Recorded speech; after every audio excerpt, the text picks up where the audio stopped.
Hello again, Dan Alasso, Making History.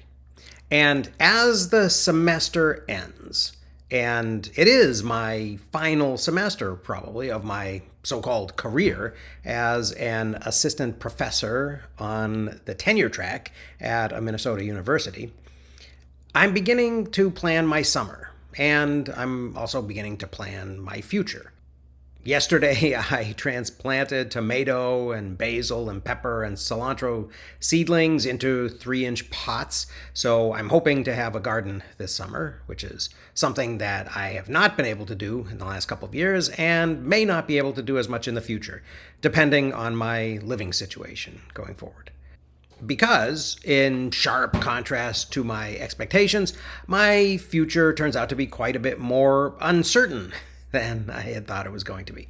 But really, I don't think that's that much different from what a lot of people are experiencing these days. And to some extent, I think that the traditional sense of certainty is probably a bit of an illusion. Big changes come along when we least expect them, and employment security is not really what it used to be. And for my part, I've been aware for decades that higher education was going to need to change radically. One of the things I've always loved technology, and especially the internet for, has been its potential to disintermediate information. And that's a fancy way of saying to eliminate the gatekeepers and to allow a much wider and freer distribution of knowledge and of society's insights.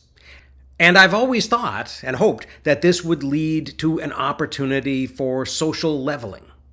And I still believe this, although I'm a little bit more aware now of some of the potential bumps in the road and negatives that need to be addressed along the way. One of these, not even a very big one to be honest, is the destruction of the traditional model of higher ed. I shouldn't be surprised that I've been caught in this net. It's not just something that happens to other people. So what does my future look like if I want to continue sharing the ideas that I'm having and trying to educate people? As I was thinking about this yesterday, I watched a Milo Rossi video of a talk that he did at Virginia Tech in 2023. And it was a little bit about being a content creator on YouTube, and a little bit about debunking archaeology, misinformation, and mythology. But much more, especially toward the end, about trying to provide information to the world in a way that not only combats the clickbait bullshit that's out there, but actually responds to the genuine interest and need that people have for learning things about the world. And in what's a complete surprise to me, I think that this approach and this attitude that Milo showed in this video may be inspiring enough to me to entice me back onto YouTube. While I do sort of hate the idea of the evil empire making money on my content, it is pretty true that YouTube is where the eyeballs are these days.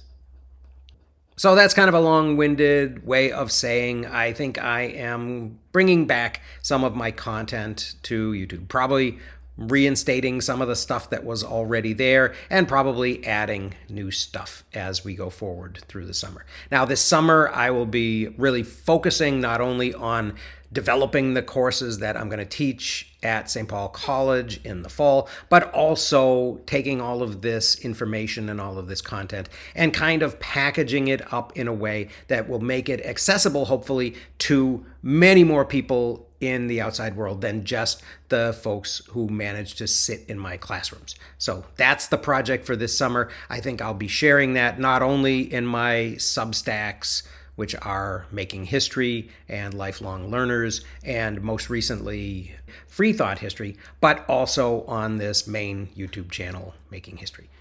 So here I am again. And once again, I'll be trying to crack the code of what makes information interesting and relevant and compelling for people out there in the world. So I hope you found this a little bit interesting, and I hope you'll stay tuned for things that I start posting soon.